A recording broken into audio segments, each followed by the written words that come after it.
Today, Capcom continues expanding the Capcom cinematic universe. This is CheckPoint.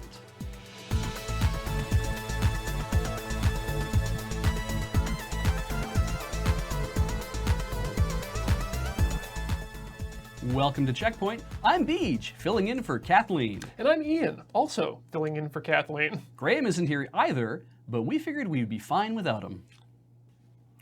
Capcom has announced that two of its beloved IPs will finally become validated in the eyes of mass media by receiving live-action adaptations, and not just in Takarazuka review musicals like Ace Attorney or Sengoku Basara. No, they're getting Hollywood movies! First up is Mega Man, which has already received multiple animated series, but will now see its true potential realized as an action movie filled with big-budget special effects. Here's a preview! And here's another! Wow! Following on that bombshell, it's no surprise to hear that Monster Hunter is also getting the blockbuster treatment.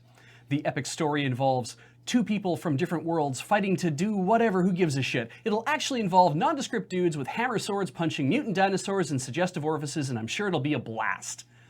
Capcom has already signed tenured director Paul W.S. Anderson of the Resident Evil film franchise to direct Monster Hunter, so you know what that means. Long, gratuitous shots of Mila Jovovich, half CG'd as a sexy palico. I've already added the 6 sequels to my Netflix list.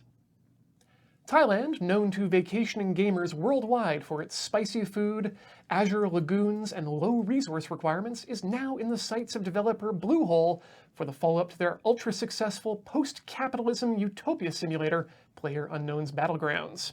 PUBG Project Thai, or Yul Brynner's Chicken Dinner, is a low-spec version of the game currently only available for Thai players, which leaves the rest of us asking, were we playing the full-spec version this whole time? Project Thai requires a Core i5 at 2.8 GHz, 8 gigs of RAM, 5 gigs of hard drive space, and an NVIDIA GTX 660. And if that's too rich for your blood, you can apparently get by it with the minimum of an i3, 4 gigs of RAM, and Intel HD Graphics 4000, a computer I have literally pulled out of a dumpster. And the game looks about how you'd expect. Crushing textures down to a gray paste and cutting polygons like Euclid have resulted in something that's not quite beautiful, but mostly playable. So, PUBG. Bob Ross for Soda Simulator Okami has just been awarded another Guinness World Record. Oh wait, you weren't familiar with the first one? Yeah, it seems Guinness has gotten further away from its original mission of getting people drunk and also then settling bets down at pub with Donnybrook Eye, and is now just handing out records to any video game that could be bothered to call Ireland and request a judging committee. Okami's new record is for most critically acclaimed game starring an animal character, which is a serious improvement on the sucker punch of their older world record from 2006, least commercially successful winner of a Game of the Year award.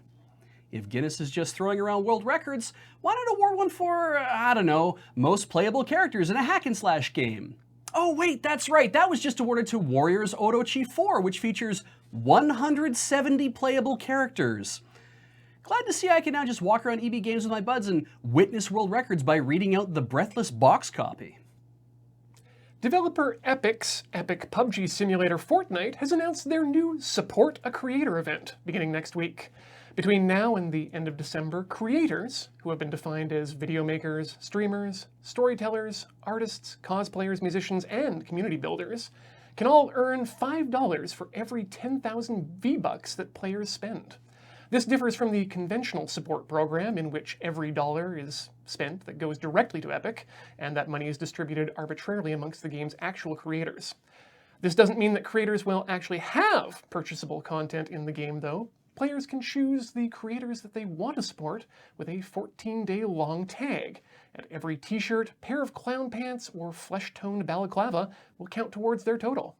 In order to participate, Epic is requiring creators to have at least 1,000 followers on social media. They want them to abide by a code of conduct and have recently released Fortnite content over the last 30 days. All of which is good news for us, because if the cadre of statisticians in our YouTube comments are anything to be believed, we only ever report on Fortnite now, so I think we're in.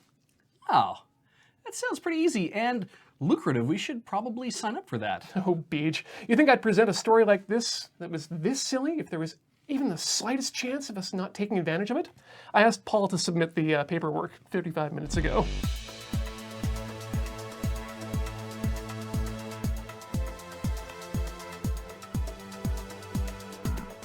Coming up, unsuspecting Assassin's Creed Odyssey players are being surprised by gangs of overly aggressive chickens. Is this part of KFC's new gaming initiative? Find out never.